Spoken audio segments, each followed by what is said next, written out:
Welcome to Salt City Hoops. I am Mark Pereira, ready to talk to you about the season preview for the Utah Jazz. You've heard me and Dan Clayton talk about individual players, all 15 main roster players for the entire season, but we are here for a much broader topic, and for that, we need a different Clayton.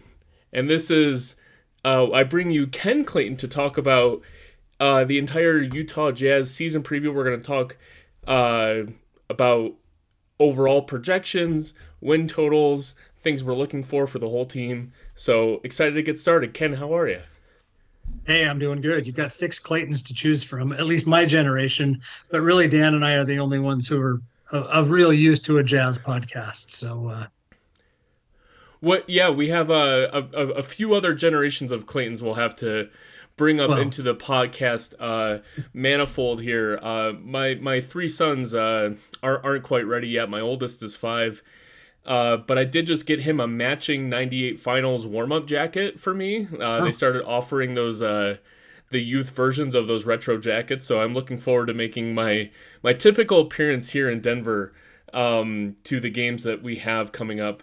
And hopefully you'll see two of us wearing those retro jackets. But I'm thrilled to talk sweet. about this season because we have some preseason games under. We have all the preseason games under our belt. We're recording this on Tuesday the 22nd. We've had a couple actual NBA games tonight. LeBron James and his son, speaking of young children taking the court, they Exactly. took the Yeah. court together. Bronny going 0 for 2, auspicious start for his career. But we haven't been able to talk very much about what happened for the Utah Jazz in the preseason, namely because the reason this is important is because of all the youth on the roster. And we have no idea how this rotation is going to shake out. There are scant veterans on the team. There are a couple veterans, but even those veterans, it's unclear their stature in the organization and how many minutes they earn, deserve, what have you. So I think there is a lot of meat to chew as far as what we noticed from the preseason for the Utah Jazz. And obviously the regular season games that will start literally tomorrow or today as it's being published that are more important as far as how the rotation shakes out and everything. But I think if you're listening to this before or even after the first or second Utah Jazz regular season game, there's some things that are fun to think about how they will project in the early parts of the season. So Ken, as we get started thinking about the Utah Jazz as a whole for this whole season, I want to talk about what you think are some positive or negative takeaways that you noticed from the preseason. And they don't necessarily have to be literally positive or negative. They could just be interesting things you took away. So I've got a couple things in my back pocket, but what is maybe the number one thing that you took away from any player, the team, the rotation that you saw in preseason? And be positive or negative, I don't care. All right. Well, I mean, I think the first thing is probably the lowest hanging fruit that exists, which is we there may have been some doubt, and then we got to the preseason, and what we see is that it seems like there really is a real dedication to playing the young guys, because we heard that in the press conference before training camp started, and we, many at least, hoped that was the case early on. But until you see it on the court and you see who Will Hardy sends out there to play, you never know exactly how that's going to look. Is he going to end up rolling out more veterans? And the veterans, some of the veterans played, within that 10-man rotation. But what we saw was the starting lineup was Lauri Markkanen and 4 young guys. Kessler, I mean, he is still young. He's just not as young as the others. So I sometimes almost in my brain count him as a veteran. So technically he is a 2-year NBA veteran, but he's not an old guy either. Yeah, one And thing I then you do haven't have thought of basically, with Kessler, and I think you just hit a light bulb for me on Walker Kessler. Uh, we were spoiled by his rookie season. The amount mhm, of actual winning impact that he had as a rookie was stunning. He also wasn't a Utah draft pick. He was included as part of the Rudy Gobert trade as perhaps just an asset that take Minnesota for everything they have. Um, and the light bulb that went off for me just now, I promise you I haven't thought of this until you mentioned him as like being a young guy, but we don't really think of him that way. perhaps the setbacks that we all experience with Walker Kessler's performance last year. I say we all because we are part of the team, right? But we were all disappointed after such a promising rookie season. These setbacks and his performance not being what we thought could maybe be even great for his career and how we perceive Walker Kessler, how he perceives himself as, yes, there is a lot of work to be done. I cannot just show up and perform and have this progress as linear type of thing. Having the actual marker as, I'm Walker Kessler, I'm a young player that needs development, and the organization thinking of him that way, I think is healthier than how we have kind of immediately ascribed him to be the Rudy Gobert replacement, right? It's this immediate whiplash of trading Rudy Gobert and getting Walker Kessler that has really warped our perception on what Kessler's development curve can and should look like. So you cementing that we should be thinking of Kessler as a young guy, I just wanted to make sure I get that thought out there. So apologies for crudely interrupting you on that point. No worries. I often think when, total aside here, but when Dan and I talk, we tend to like talk, and then switch off and talk. It's kind of nice to have a little more back and forth. So a little more rude interaction with a much more brusque counterpart. Noted. Yeah. Okay. So I mentioned Markkanen and 4 young guys, and then they roll in 2 veterans in that second unit and 3 more young guys. So we're seeing the 7 young guys play, and we're still not even counting. Filipowski's not even included in that 10. Everybody else is, and of course that changed a little bit when Isaiah Collier got injured because he's no longer in the 10-man rotation that we saw most recently, but he was until he got hurt. So what we're seeing is 3 veterans, 7 young guys when you count Kessler, and they're rolling with that really young team, which is nice for me to see because once the roster was set, it seemed to me like if you're going to go veterans and go for wins, that you're probably going down the wrong path. If something had changed differently in July, then sure, try to be good. But I think going with the youth is exciting. It won't be exciting every night because it'll be a train wreck some nights like it was in Portland. But that's where I think we are. So that's my first positive I have. Yeah, I think people are truly underrating how horrible some of the basketball is going to be. Like, these players are really quite baby deer-like, and not even counting the fact that players like Cody Williams and Taylor Hendricks are pretty much built like baby deer already, right? It's going to be some quite horrible nights, but it's going to be interspersed with wow moments, wow quarters, that I think that is what our focus should be on. And I implore any fan, right, if you are watching a Jazz game and they're down by 35 points and you find yourself thinking, I don't want to watch this, you don't have to, right? Like, it's a whole long season of development, and we'll all, us diehards, us dorks, we'll catch you up on the granular nitty gritty. But if there's going to be a lot of times where they surprise us. To your point, Ken, I was so enamored with not just that they were playing and that they were in the rotation, but I was really thrilled with how they were setting up the rotation. Notably, John Collins coming off the bench in favor of Taylor Hendricks. Taylor Hendricks is not better than John Collins right now. John Collins has stature in the NBA and certainly makes a hell of a lot more money than Taylor Hendricks. But this is a commitment to say, no, this is the lineup that we want to see out of the gate. This is who starts with Lauri Markkanen and Walker Kessler and Colin Sexton. This is what is going to happen. And Keontae George, of course. So that was promising as far as the roles we're setting for. By the way, John Collins in a bench role, he's going to consider that a demotion. He said as implied as such in some of his preseason media where he was saying like he takes pride in being a starter or what have you. But if he wants to get another 9-figure contract, this is the way for him to kind of recover that value. And as a team, as a fan of the Jazz, I want to see John Collins reinvigorate that value, right? Because right now he is producing losing basketball, which may or may not be a good thing right now. Probably more of a good thing, as we'll get into. But he's on the books for a couple more years. Like, there's going to be a point where John Collins needs to either be a positive value as a trade asset or a positive player on the team.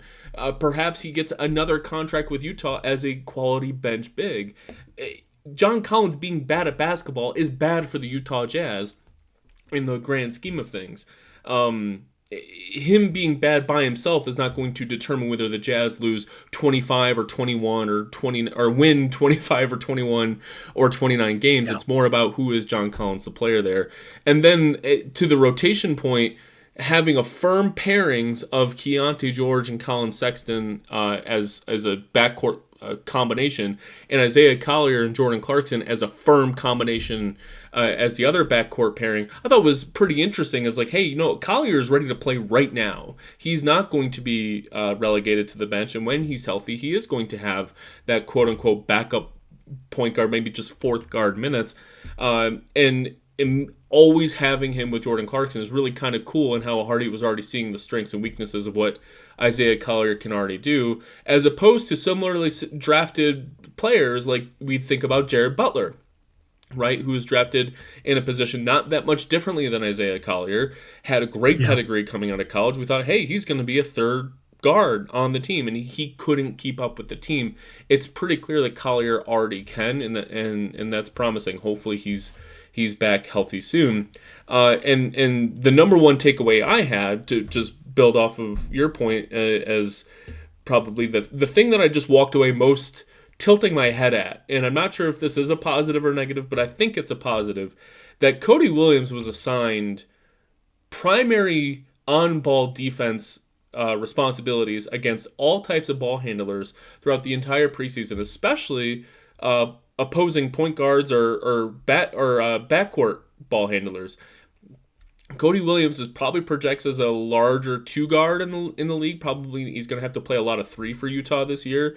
But even that, at his size, it's promising to say, hey, with your length and your skills, we're going to put you on point guards. That's really tantalizing to me as where Cody Williams could be going forward.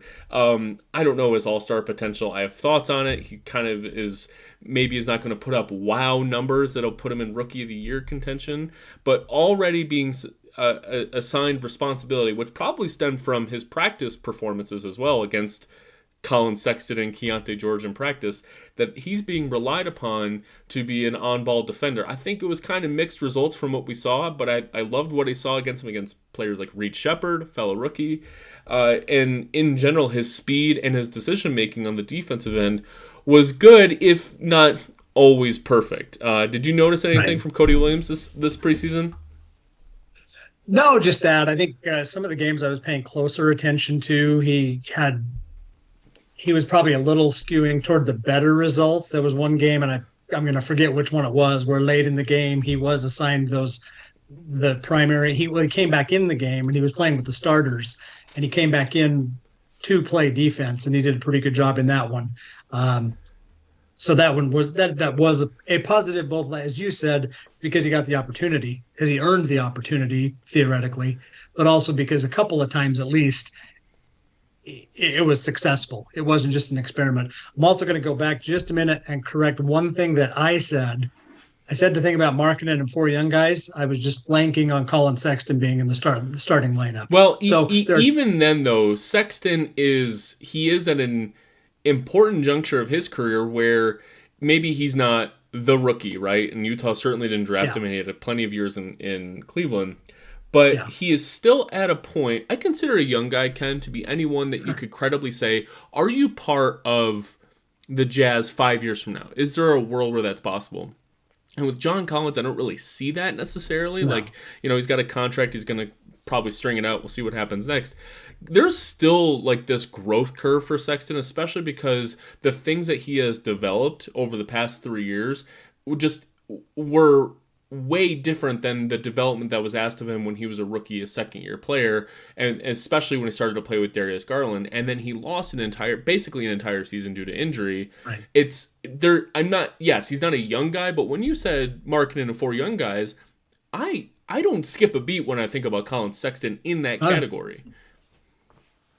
All right. Well, I volunteered to correct myself just in case there are podcast listeners out there who said, who is this idiot and how come he doesn't even know Colin Sexton isn't young? But yeah, you're right. He is not. He's certainly not. He's probably reaching into his prime now, getting into the bottom end of his prime. But he he's not as young as the other seven guys we talked about. And that's where the math started to, as I was talking about Markkanen, Collins, Clarkson, and seven young guys, but Filipowski wasn't in that list. I was like, wait, there's something off with my math here. So, all Well, right. he Sexton turns 26 on the turn of the calendar Okay. in January. And maybe this is just a personal thing. I know I'm a touch younger, Ken, but when I see players born after 2000 is when I tend to say, okay, you're a young guy, and he is just shy of, he's born in 99. Okay. January of 99. Yeah, I think that's Okay. a young guy. So yeah, well, you don't have to convince me about who's young and who's not because I have two kids who are older than Colin Sexton. So, and last year was the first year. I know I tweeted about this a year ago or so. Last year was the first year the Jazz had a player that was younger than had three players because they got the three rookies that were all younger than my youngest, than all three of my kids. So that's And a here you are sobering. disappointed that none of your children ended up on the Utah Jazz last year as Well, well. Um, I know their genetics. I don't think that was likely to happen. yeah, I'm hoping that all my three boys end up taller than 5'7", which is where their father currently sits. Yeah. Currently, like that's going to change, but not Yeah, for the better. exactly. Uh, so, any negatives or disappointments that you saw coming out of preseason? There's been a lot of love. Well, not universal, but there was a lot of love around a certain player's performance from a few people. And I think you're probably going to be right with me on this one. Make no mistake, there was growth in the game for Bryce Sensabaugh that was great. There were a couple of games where I thought he tackled the rebound. That's something they're going to want out of him if he's going to be on the floor. But there were just, and there were some other things, but the defense still really seems like once in a while, if I feel like it, I'll play some defense. And then the other thing, just there were some real tunnel vision moments, and that's fine in preseason. But I think if that carries over into the regular season, that's gonna keep him from being on the floor as much as I think a lot of people would like him to be. And honestly, I would like him to be on the floor more. But eventually, that's going to wear thin with a coach. Even if I'm all about player development, I'm not all about go play 24 minutes and take 12 shots or whatever. I'm sure it wasn't that many. He played 21 minutes and averaged 7.5 shots. So he's getting up a shot every 3 minutes that he's on the court. And universally, that wasn't always an issue, but there were a few times where it was like he brought the ball up, he didn't look at anybody, ball never moved out of his hands, and he took a pretty poor shot. And that's the sort of thing. I mean, hopefully he'll grow and learn and get that. But that was he was one of my, maybe not a full negative, but not as positive as many people were painting his play. He has a very attractive game if you're tuning in and saying like, "Wow, look at the cool stuff he's doing." I just think it's basketball malpractice in 2024 to dribble into a 22 footer early in the Yeah, shot clock. yeah. Now, if it's almost more excusable if he dribbled around for 17 seconds and ended up shooting a 22 footer. Like, even that's more excusable to me because, like, you're doing your penetrating, feinting, whatever you're trying to do to expose a defense. Jordan, God knows we've watched Jordan Clarkson do it 1,000 times. But doing it early in the shot clock where you're just kind of meandering into Kevin Garnett, 2003 range. Yeah. It's malpractice these days. Either if he stepped into a three early in the shot clock, it's like, well, not great, Bryce, but okay, 3 points. I can see what you're trying to do. If he barrels in and caroms into the rim and falls over early in the shot clock, like Talen Horton-Tucker, I was going okay. to say there was a time when I thought that was Taylor Horton Tucker. Actually, though, it maybe didn't look as good because Taylor Horton Tucker, he could look really good when he was missing shots. So But and that's the thing, right? If we had if last year Talen Horton-Tucker was his second year in the NBA and he was a first round draft pick and we had 2 more years of team control, I'd say, all right, let's see what we have with this Taylor Horton Tucker fella, right? But like Bryce Sensabaugh wasn't even doing that. It was a lot of very much like what we saw at Ohio State, which is he was a better scorer than any defender could possibly be thrown at him, and he carried Ohio State to some just thrilling victories because he was that good of a scorer. But he's not an athletic guy. He's not a he's what's the word I'm looking for? A deceptive ball handler. He's more of a figuring out the right time to make the right move to rise up for a jump shot, and that's just okay in the NBA, and certainly not valuable if you're the 10th guy in the rotation. If he wants to be in the NBA, I was also disappointed, to be clear. So I'm really glad you brought this up, because we're going to see a lot of Bryce Sensabaugh this year, and I certainly don't want to put him in the Isaac Okoro role, just stand in the corner and shoot threes and miss them. I want him to have a great three-point shooting season, off the dribble, off the catch, be a useful three-point shooter, but also if he's going to dribble the air out of the basketball because that's his game, okay, that is how you're going to be a professional about it. I get that, but is there going to be involving more screens to it? Yes, he's not going to have an advanced pick and roll game, but can he use a screen to get more of an advantage with his limited athleticism and then make a better pass to somebody from some sort of off-ball action where it's like, hey, I created an advantage. I have worked the defense. I cannot make advanced passes yet at this stage of my NBA development, but I'm going to give it to a guy like Isaiah Collier, or I'm going to give it to a guy like Colin Sexton, who has even better penetrative ability, and because the defense is warped, they're making more things happen. And I'm not expecting Spurs, Quinn Snyder Jazz, blender stuff out of the Jazz this year. Would love to see it. But these are the sorts of introductory things you want to see out of Bryce that we saw none of in the preseason. It was just finding ways to score for himself. And we've seen in Will Hardy's comments the way that these guys are going to see the floor first and foremost, and what they're going to. I love Sarah Todd's summary in her article about like, hey, we're going to check in with these guys every 2 weeks.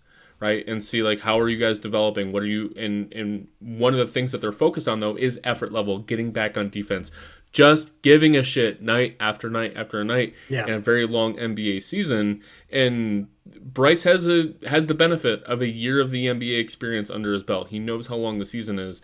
Showing the younger guys what it means to go after those rebounds like he did, that was actually really cool to see. Maybe he can't defend well, but if he can clean up the boards and he's the one who can bring up the ball up the court because he's got those skills, that's the way he can stick in the NBA. So that constant effort and enthusiasm is really going to help the team, and I hope we see a lot more of it. Yeah, just to be clear, since I brought up the rebounds and you touched back on it, 3.8 rebounds in 21 minutes is actually pretty good for a non-big. So that's something that I think the team would have to be happy to have. And even 1.8 assists, that's probably not terrible. That's not too far below what Jordan Clarkson's doing. He's not a known passer, but he's an able passer, but not a known passer. So he's probably in that ballpark.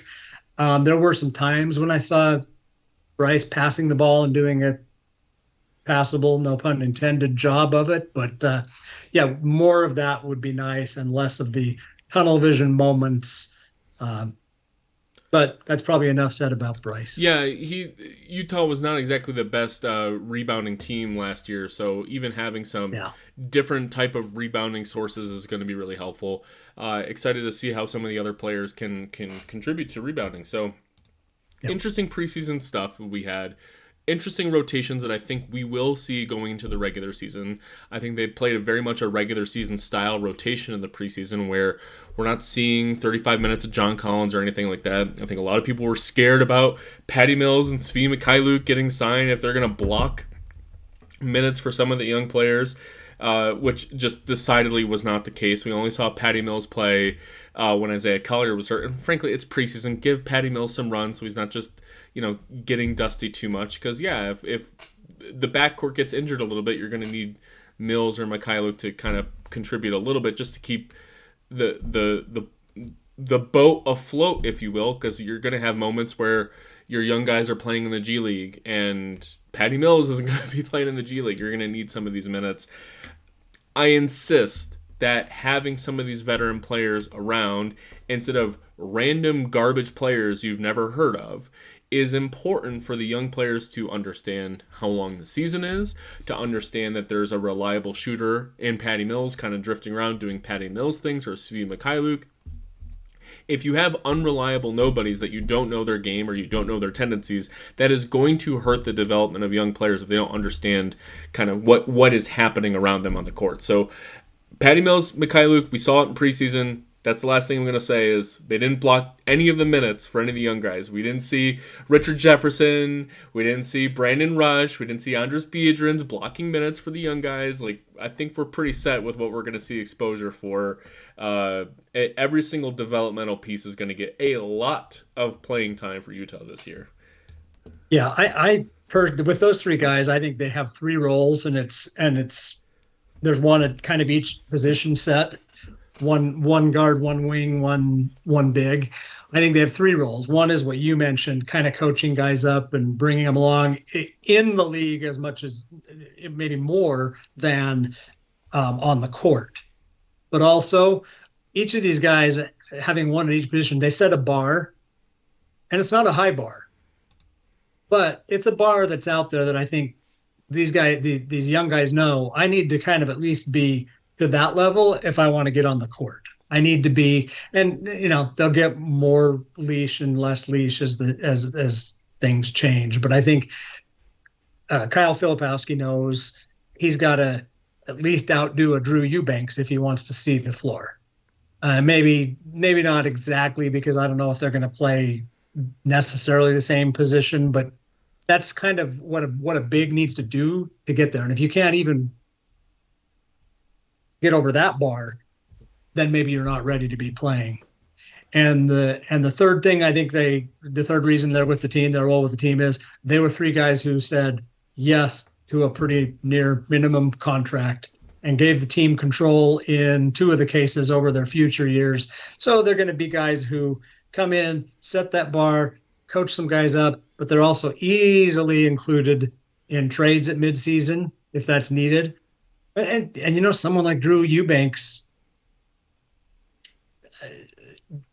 Denver, New Orleans could say, we really need another big. And if the Jazz aren't willing, are still holding on to Walker Kessler, and a team can't come in and trade for John Collins, they could say, we'll throw you a second for Drew Eubanks, which would be kind of a windfall because you got him for basically minimum salary. Anyway, yeah, that's kind of my piece on those three guys. Denver will be seeking their backup center to Nikola Jokic well long and after Jokic retires. They will still be looking for a backup center, and they're going to give Dario Saric a try this year after their first-round draft pick, who was slated to be their backup center, is going to be injured and out for the season, unfortunately, while DeAndre Jordan plays the Patty Mills role for Denver yet again.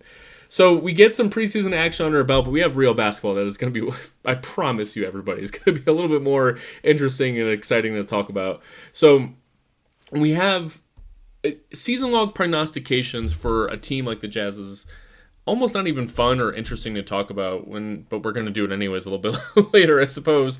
But it's because the team is going to go through phases for the whole season as far as when you have developmental players, what are they doing early in the season, middle of the season, end of the season, especially because as the Jazz are going to try to intentionally lose, they will never say this, but they are going to try to intentionally lose, especially after the trade deadline, as we've seen the past couple years. Lauri Markkanen's not going to play in the end of the year. Any significantly winning player, if it's more than Lauri, is not going to play towards the end of the year. That can include Colin Sexton, that can include Walker Kessler. And as I'm writing a piece now, we hope it includes Taylor Hendricks and Keontae George. If those players are getting shut down at the end of the year because they're contributing to winning basketball, we got a good problem on our hands. Right. So prognosticating like what is going to happen over the entire season, we'll get to maybe what we're looking for over the course of what a good season looks like for the Jazz as a whole. But what are you particularly noticing against the Grizzlies tomorrow or over the next month or so as far as specific players, lineups you want to see, or just general successes or failures that you're kind of sussing out when the team first takes the court for real? I've got probably three things that pop to mind that I'm going to be Let's go. watching. Let's go. I'm going to be watching Taylor Hendricks on defense. He's got a year in. We saw a little bit of this in preseason, but I tend to take preseason and wad it up in a nice little ball and throw it in the trash because you just never know how motivated the other team is playing. You never know if you're even playing their frontline guys. They played Portland. Portland didn't even have two or three guys: Shaden Sharp, DeAndre Ayton, maybe somebody else, and still that was a train wreck. So I want to see Taylor Hendricks playing defense against the actual Memphis Grizzlies, and Jaren Jackson may not play, but at least you're going to get a team that's motivated and knows that this game counts for something.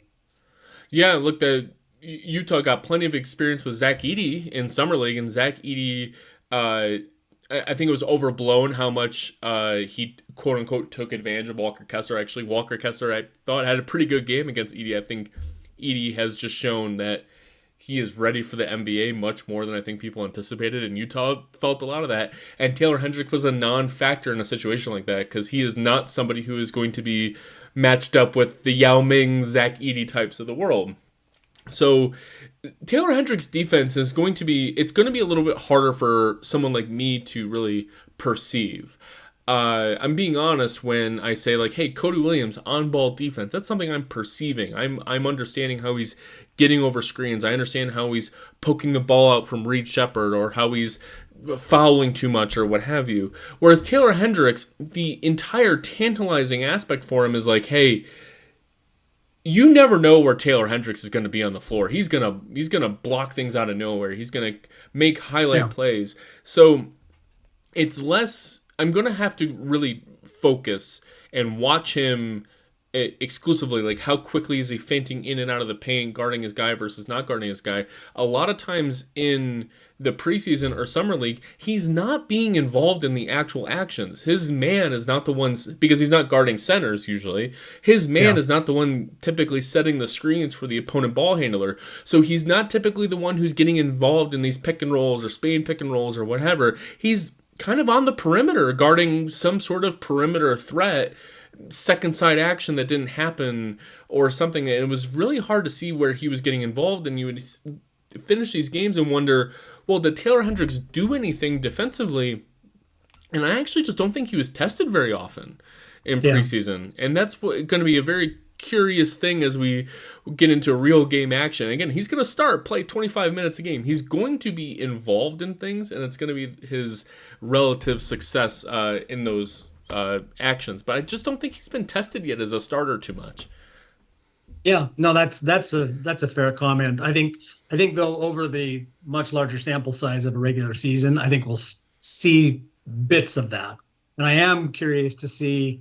I mean, if Cody Williams is getting thrown as a primary defender at bigger names, I think they're going to do the same with Hendricks. I think they can't both be on the court all the time, or Cody can't be on the court all the time. So he'll get that, and I think that's one of the things I am going to be watching is those minutes where he plays against, I don't know if they'd throw him at Desmond Bane, Jaren Jackson if he plays.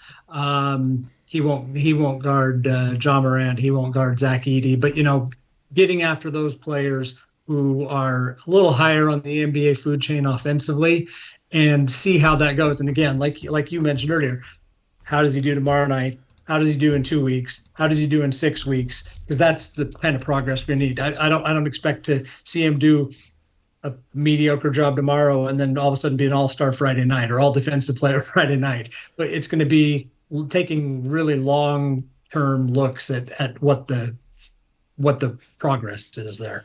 Yeah, we had a period in the NBA where we were blessed. I really do mean that. I think we were very fortunate to have these huge forward size ball handlers that were just the best players in the league. Obviously LeBron James, Paul George, Kawhi Leonard, Giannis Antetokounmpo, all these players are still great, obviously, but they are getting older. But the best ball handlers in the league are tending to shift smaller in size now.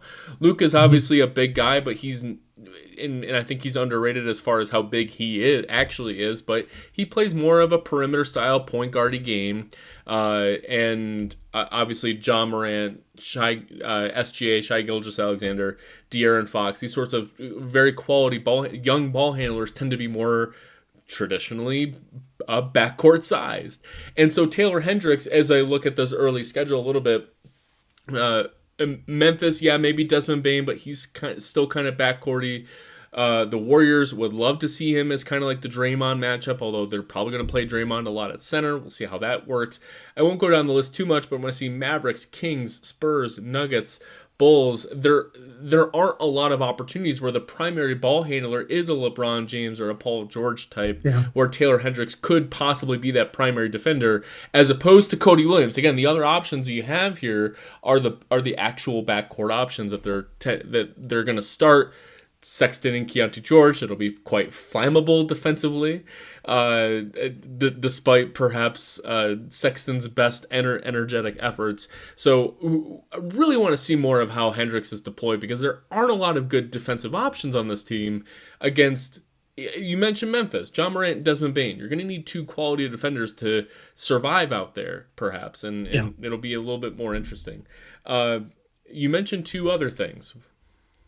Okay. And you, as you were talking, you kind of half touched on each of these. So my next one is early in the season, I'm going to be keeping a big eye on Walker Kessler. We talked about him earlier. Great rookie season out of nowhere, not the Jazz draft pick, but the Jazz rookie, because he started the season with them. Second season, very up and down. Seemed like he lost some confidence with Steve Kerr in FIBA, and then which I'll take any time to mention that I don't know whose fault it is, but for a USA team that was struggling so horribly with rim protection and rebounding, and Jaren Jackson was having a miserable time at FIBA and fouling all the time, that they didn't even try Walker Kessler. Yeah. I don't know if there was something to do with Kessler not picking it up and nobody had confidence in him, or if this was straight up coaching malpractice. I feel like it was weird not to even try him, so I'm going to assign blame to both sides. Yeah. I'll bring it up every time. And then he comes into the Jazz season, and it feels like he loses a little more confidence because he comes back from the injury, and it's like, oh, you're not a starter anymore. And I think generally everyone around the team reported him as being not the happy, jovial Walker Kessler, right? And yes, if one of the criticisms of Kessler is to get tougher and meaner and set meaner screens, okay, but you don't want to change who you are as a person either. And he is someone who was the campaign manager for Most Improved Player for Lauri Markkanen, right? We do want to see that. That is something that as a fan you get attracted to. You love seeing that. You're like, you love the team. You're having fun. And with Kessler, it's perhaps he lost confidence, but it also just didn't seem like he was having any damn fun out there, Ken. No. So I think when I say I'm going to be watching him, it's not. I mean, he has looked improved from what we've seen, and again, preseason asterisk. Say that 3 times. But I just feel like he's in a bit of an Ochai Agbaji situation where he needs to come out and show last season was an anomaly. I'm ready now to, and that doesn't mean, I don't think he's like ready to get thrown on the block, but if you get 2.5 years in on a player and the first year looked promising, but year 2 and the half of the third year start to look dicey, he's going to have suitors, and maybe that starts to look more appealing to the Jazz. Again, I am not saying that I think he's on the block. In fact, I think we've heard from several sources in the summer that he was not, that they had good offers for him and decided to stick with him. But picking up the phone does not mean that he's on the block. Yeah. There's a clear difference between the two. Yeah. Just, I mean, don't get me started on this, but in my opinion, there is really, I mean, I guess that's not true. I was going to say there is no block, but there are times when they go out, they canvass the league, hey, this guy's available, or do you have any interest? But that doesn't mean come hell or high water, we're trading this guy.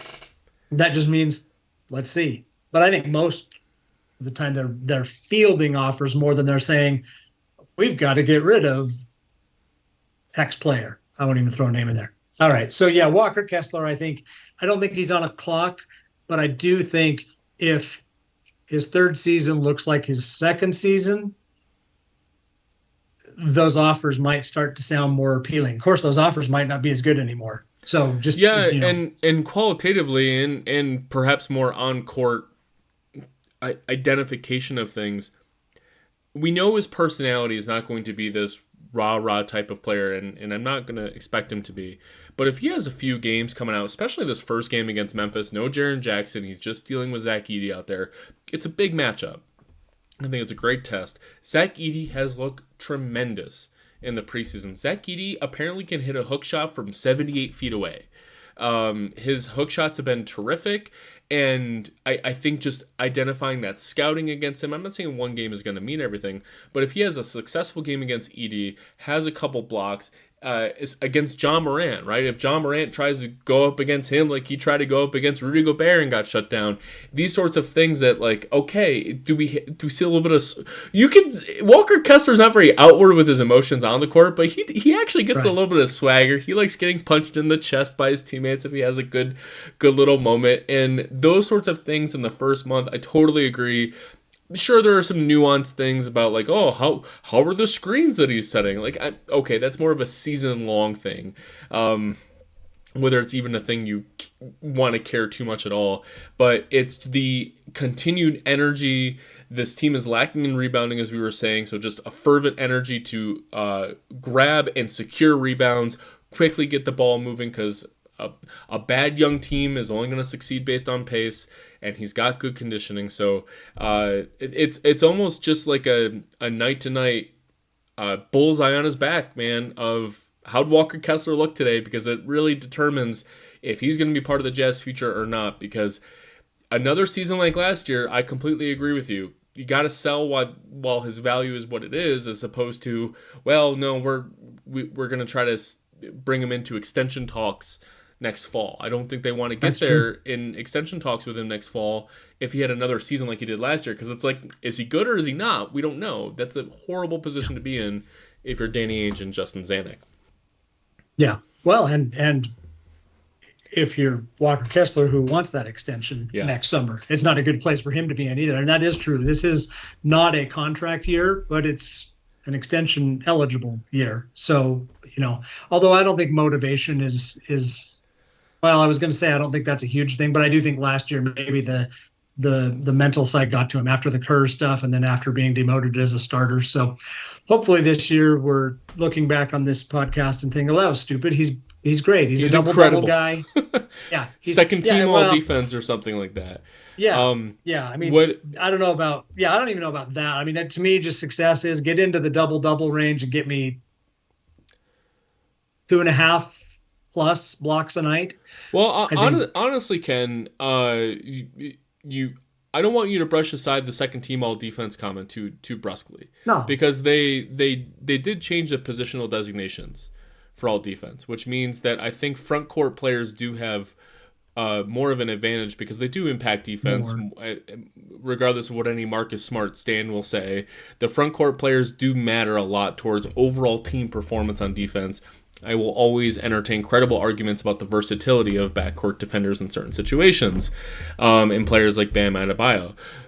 A great Walker Kessler season is second team all defense, where he says, like, no, look at every single defensive metric on this 25-win Utah Jazz team. Every time I'm on the court, we are a top 10 defense.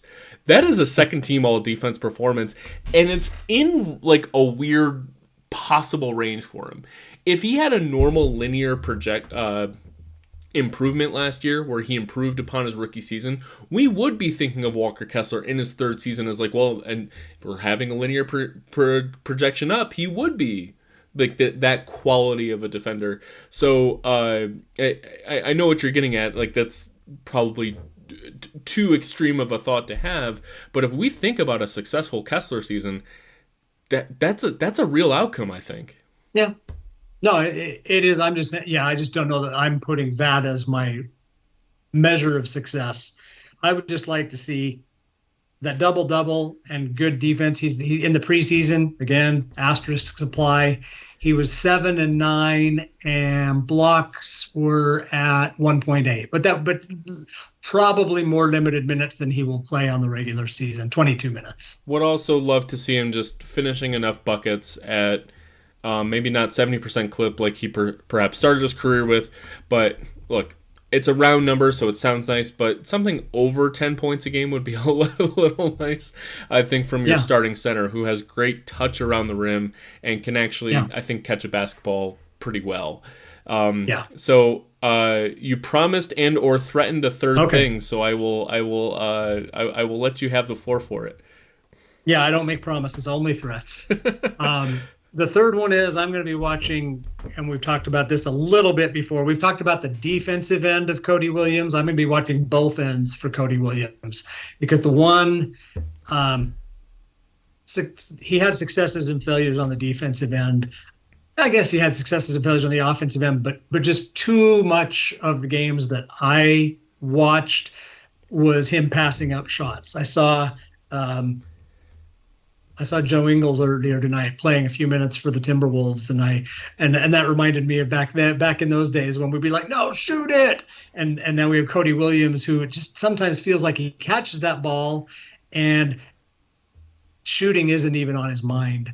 And so I don't want him to become a tunnel vision guy. I don't want him to just fire up every time he gets the ball, but it sometimes feels like offense is not his mind, and that was one of his, his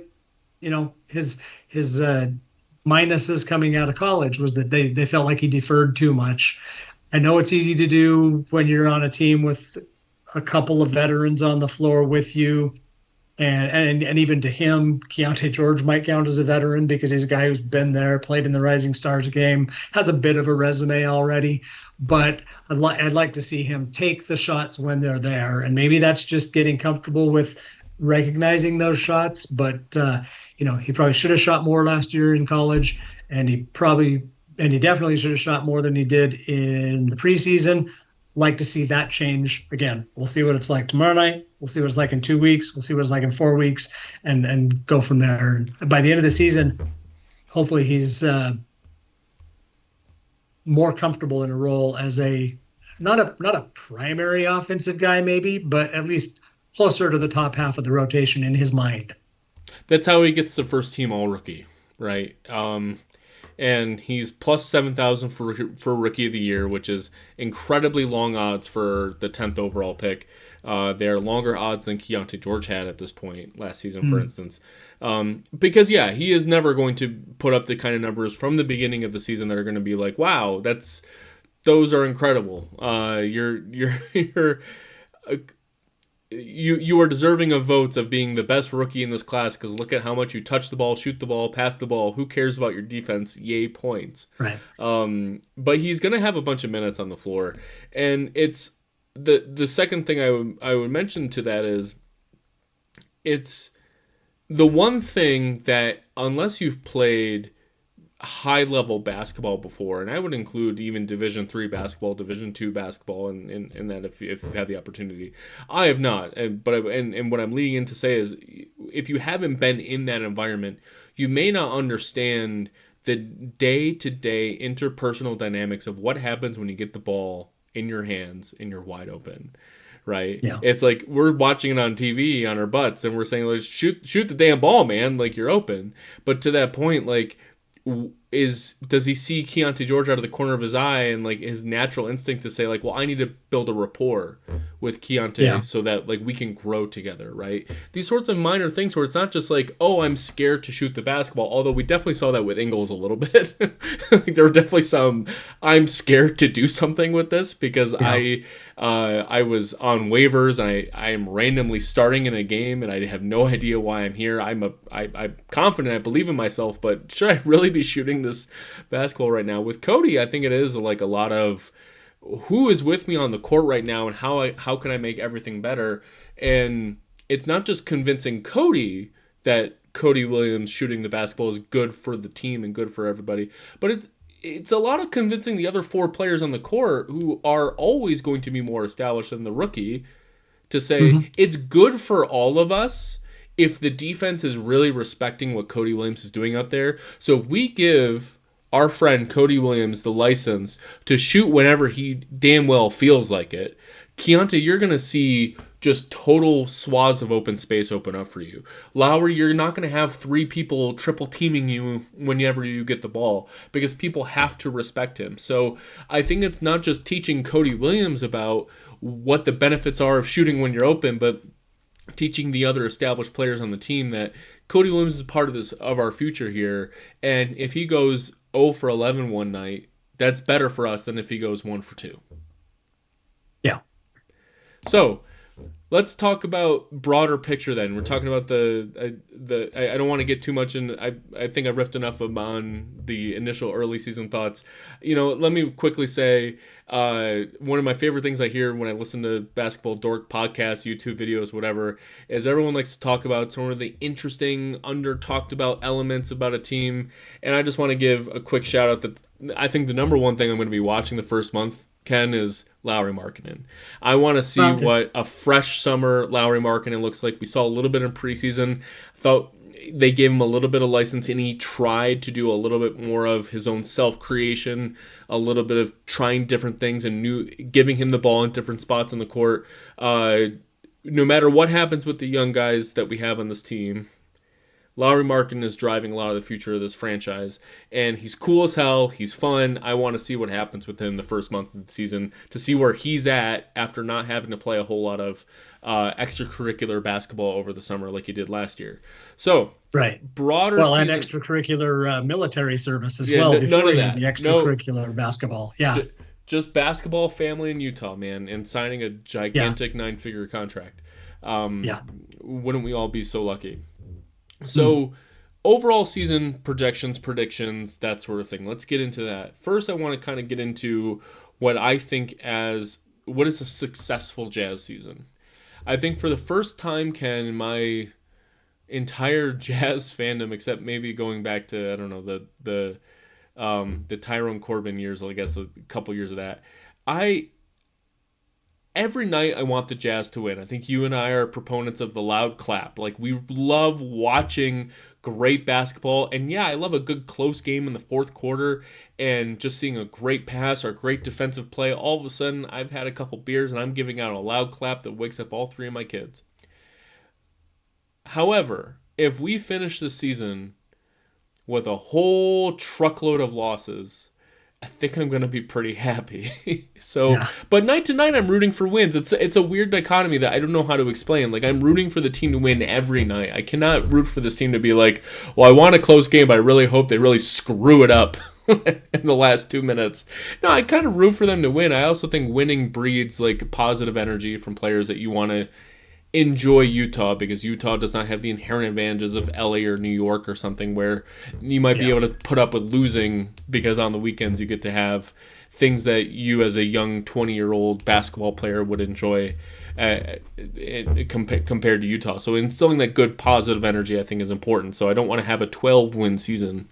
So as far as a good overall season, I think it does depend on the overall development of these players, but not so much that they're affecting winning, I guess, too much. Where I alluded to it earlier, Keontae George had I think it's under-discussed how horrible Keontae George's shooting was last year. And if he becomes a very productive shooter and is affecting winning basketball games at a much higher clip than he did last year, I was stunned as his passing ability last year. I really wasn't expecting that. His pick and roll acumen, really wasn't expecting that. But now the shooting needs to come to roost, because he wasn't a great percentage shooter in college, but he was asked to do a lot of crazy shit in college. Now I'm looking for more of like, okay, can you, in the confines of an NBA offense where you're never the best player on the floor, maybe perhaps if Markkanen and Sexton are not on the floor or whatever, can you be almost efficient and provide winning basketball? And turnovers, that sort of thing. That is a successful season if Keontae George is causing wins, right? And maybe you have to be judicious with his minutes late in the season because he's causing wins too much. And ditto for Taylor Hendricks in a different perspective. Like, okay, if Hendricks, Markkanen, and Kessler are on the floor, this is a top 10 defense, and we have to be very judicious with Hendricks and Kessler on the floor together because that defense is just way too good. So that is a successful overall season, I think, is like we see a progression from Markkanen, Hendricks, and Keontae George is like these are the cornerstones of this franchise going forward. And just the energy and happiness being continued for the whole season. I know there was a lot of reporting at the trade deadline that this team was so despondent over losing franchise cornerstone Kelly Olynyk, right? Like, oh, this team was trying to make the playoffs when I just you feel how you feel, but this team wasn't good. The 15-4 stretch in the middle of the season was completely fake. Fool's gold. It really shouldn't have been given any credence, but players just feel wins are wins. So keeping Yeah. up that positive energy this season, where the postseason interviews have an air of like, wow, we got a lot of cool guys here. Like I my body needs a break, but I can't wait to get back after it next year because we have something building here. And to that end is just would love a top 3 pick, man. Yeah. Yeah. I think I'm never going to be a guy who says, and there are people out there, the success is Cooper Flag. But the best you can do is a 14% chance at Cooper Flag. But this year, the best you can do is being in the bottom 3, and you got a 42% chance at one of the top 3 picks. And there's some real solid. quickly, like the Wembanyama draft, I was furious about the discourse around Wembanyama because there were some good players after Wembanyama in that lottery. But your point about 14% just triggered my thoughts on this. The Jazz could have won 0 basketball games that year, and they were not going to end up with Victor Wembanyama, right? They would have ended up with somebody else 86% of the time. This year, I have a lot of creativity as to any of these top 5 picks look like a franchise changer, right? So I'm willing to say, hey, let's make sure that we're in that range. Like, I really don't want to pick 8th or ninth. If we don't pick first, that's okay. So because of the flatten the lottery odds, you don't have to be the worst. We can be 4th or 5th worst and feel like we had a successful season. We don't have to completely wipe take the rug out from under us. We can be pretty bad and still get a great player at the end of this. Although Cooper Flag is quite great. Yeah. Yeah, but at least this year, unlike some years, the consolation prizes are not as big a step down, at least what we know on October 22nd. Obviously, there's a whole, college and or international basketball season to go through, and we'll see how people's talents are perceived by June. But what we think now is there are 3, 4, 5 higher end talents that could be, if not generational, at least high-end NBA talent that can come in and really help a team. And look, the prospects in 2025, their names alone just scream NBA stars. Ace Bailey, VJ Edgecombe, Nolan Traore, like these are stars. Just looking at their names, man, like I'm all in. I'm all in on this draft. We've had this week there have been a whole lot of Jalen's in the news, so it's nice to have somebody be somebody out there in the future who's not just another Jalen. Hopefully, in 10 years we aren't talking about all of the VJs or aces, but that's doubtful. First time in a long time, we're going to be paying attention to Rutgers basketball. Yeah, Rutgers and Duke. You get 4 of the top 5 picks, potential 5 picks, just following those 2 teams. Look, I'm typically the optimist on a lot of these podcasts, a lot of the articles I write, because I truly believe in if you have a hobby about anything, whether it's sports or building things or going outside, doing something like out in the environment, skiing, hiking, whatever your hobby is, if you find yourself not enjoying it, you need to be doing something else. So a lot of times around the Jazz, when I'm literally enjoying Jazz basketball, if they're a 55-win team, great. But if they're a 25-win team, I'm looking for things to enjoy. And so allow me to be the pessimist on as far as what a negative season would look like. And that's frankly, I don't know how to describe it other than if we get after the trade deadline, Ken, and there is a random game on a Wednesday or Friday against another bottom 10 team, and I find myself thinking, I don't care about this team at all. Lowry Markkinen's not playing. Maybe Sexton is hurt or hasn't progressed. And all of the young players are not interesting. I'm not saying whether they're good or whether they're bad, but there's nothing interesting about what they're doing on the court. Keontae George hasn't improved his shooting. Walker Kessler is still only playing 20 minutes a night because John Collins is simply just better at executing offensive things that are happening on the court. Jordan Clarkson has, again, the worst season of his career again, right? And it just continues to happen. And the young guys are just, there's nothing to Cody Williams. He's passing up open shots. He's averaging 5.6 rebounds and 1.2 assists, and he's shooting 48% from three, but only takes 2 of them a game. Like, if there's nothing that makes me interested to continue tracking their development in March, there's nothing. I can go again player by player on what that would mean for everybody, but it's an overall lack of enthusiasm for where this team is going. Because Lowry Markkinen is going to be a great player for a long time.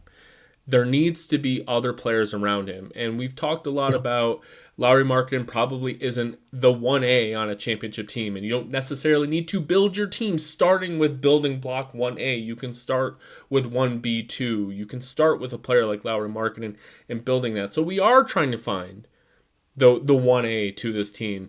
And if there's not even any whiffs of that even being plausible at all 3-4 years from now, and there's nothing to pay attention to, I am wondering about that extension. Like, man, we got a great player on a good deal, I think, and the next 3 years are going to be Tyrone Corbin. And that was miserable, not because the team was bad, it's because the team was going nowhere. And I fought a lot against everyone on the internet who says this team is going nowhere. They don't know what direction to take. Are they going to be good? Are they going to be bad? The Jazz don't know what they want to be. This season they've chosen the direction. And yes, if they're not interesting, they will be bad enough to draft one of the great rookies we just talked about. That'll be exciting when we get into this time, October in 2025. But the team will only be a championship contender 2 or 3 years from now if they're interesting now.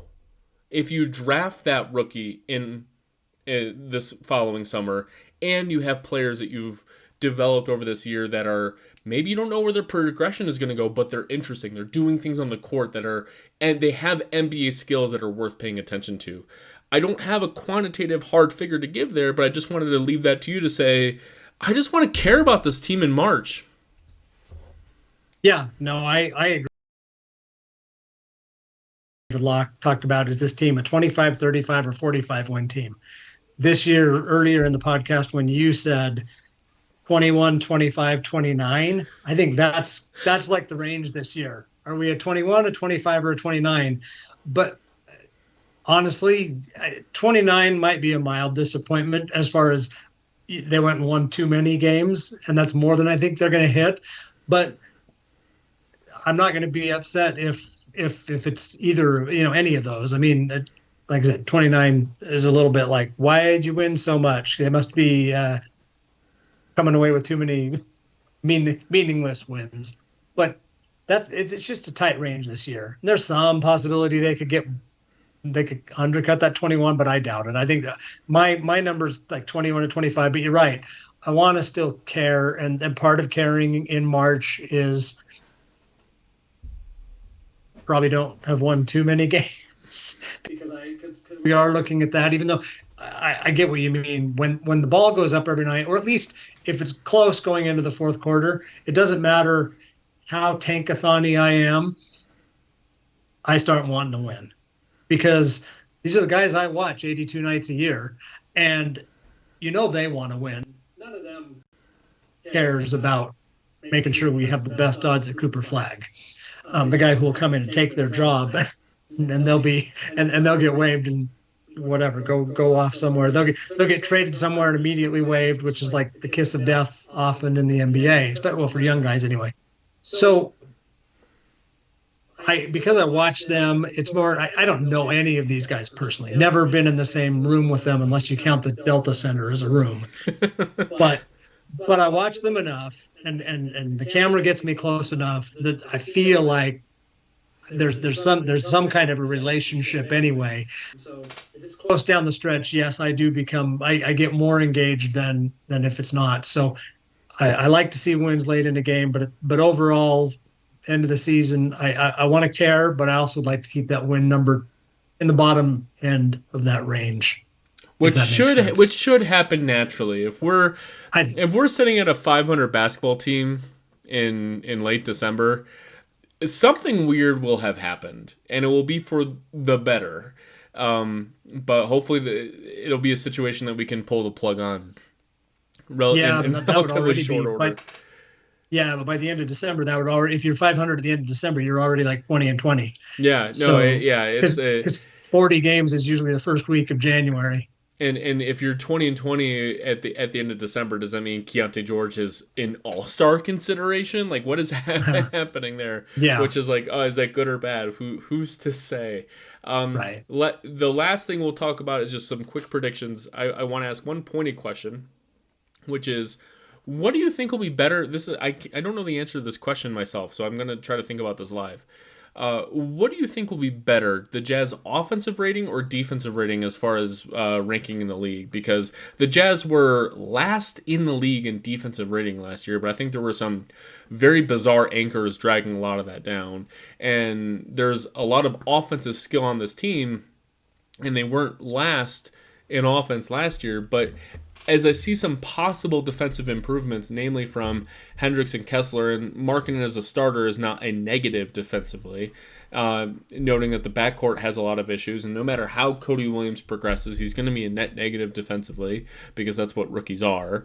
But the offense, I'm also wondering, like, where is...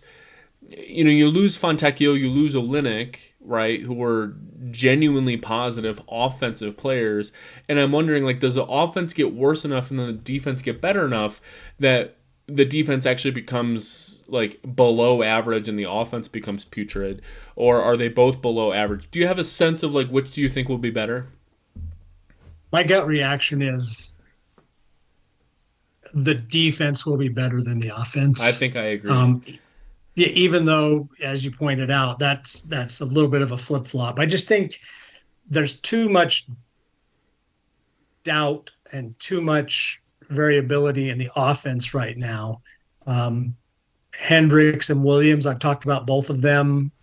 Well, actually, I didn't even talk about Hendricks' offense because it's just been so minimal that it wasn't really not really a conversation that I'm going to record for 10 minutes, talk about for 10 minutes. But although we Williams, are liable to do that, so watch out. Yeah. Williams, I talked a little bit about Sensabaugh. I mean, I hope that he becomes a more efficient scorer and is doing the right things, making some passes when he doesn't have the shot. Just enough questions on the court that even having a Lauri Markkanen out there and a Colin Sexton and a Jordan Clarkson, John Collins, it's going to put so much of a defensive focus on those guys, because they're going to, I think, at least to start the season, what you're going to see is leaving Cody Williams, leaving Taylor Hendricks.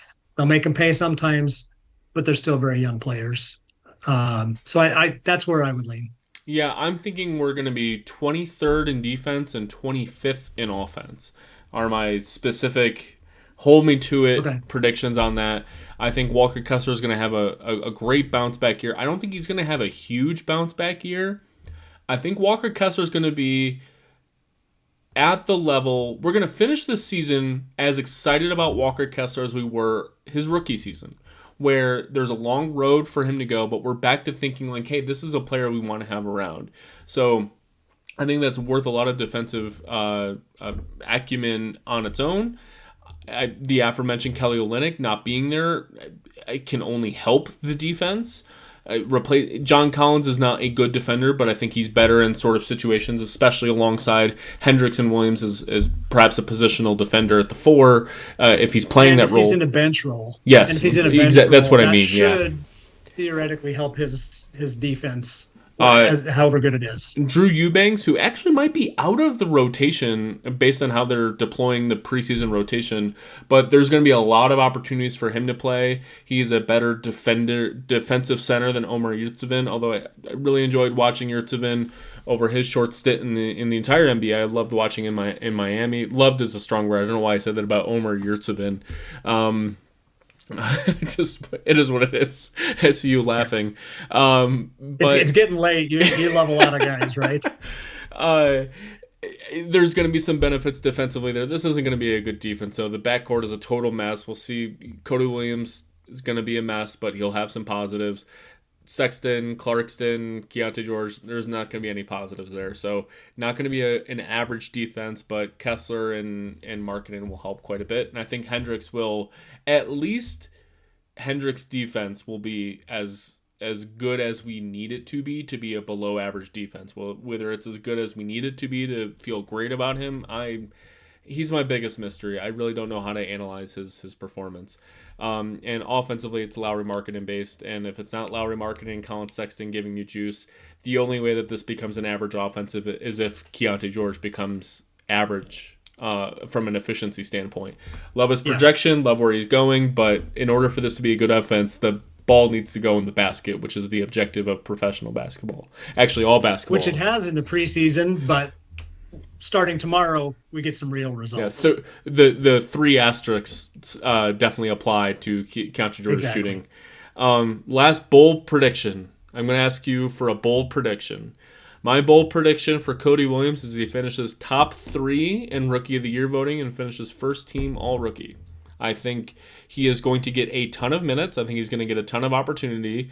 A lot of good basketball knowers are going to say, hey, look at this cool thing Cody Williams did. He's going to have some highlight dunks. He's going to have some performances of 10, 15, 20 points where he shoots the ball well. He's just simply not going to have the aggressiveness to even crack top 1 or 2 voting.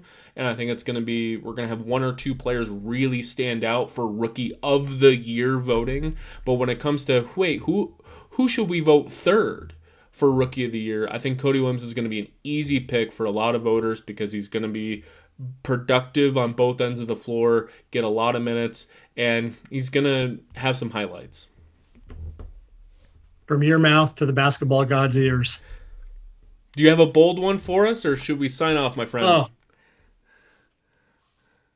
I'm going to hold off on bold. I wasn't thinking of a bold prediction before we started, and nothing has popped in my head since then. So I'll try to come up with something bolder, a hot take next time we talk. Oh, it's less about hot take and more of like, again, my Cody Williams thing is more of a, I really hope that happens because it really sets the Jazz up on a great trajectory if we kind of have these sort of elements in place.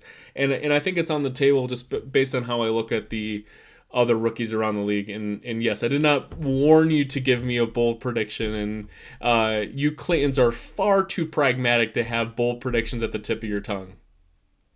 That's probably true. Hey, we've talked a lot about every individual Jazz player.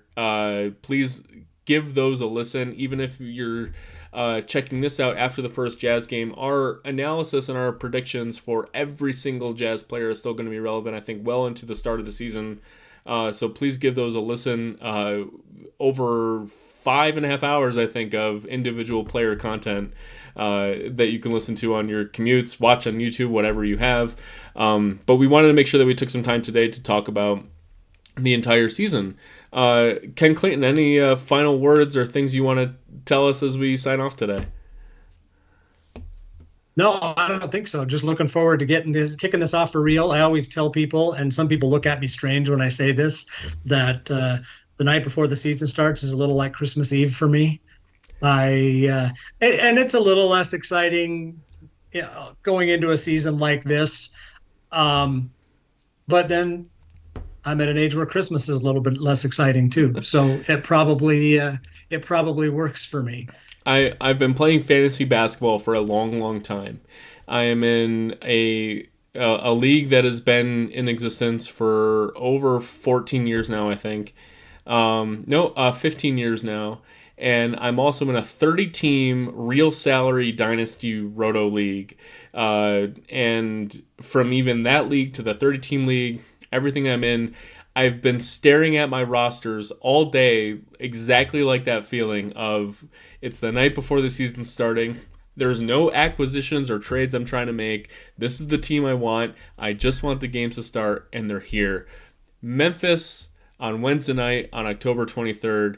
Uh, this is when the Jazz's future projection starts. This is where the real rebuilding effort begins in earnest. Lowry Markin and Will Hardy at the helm. We'll see how the young players pop. I'm thrilled to have you, Ken. That's Ken Clayton. Follow him on Twitter for all sorts of travel updates and loud claps from the Jazz. You'll get loud claps from me, Mark Pereira, as well. This has been a Salt City Hoops production. Check us out all season. Ken, have a great night. Yep, you too. Take care.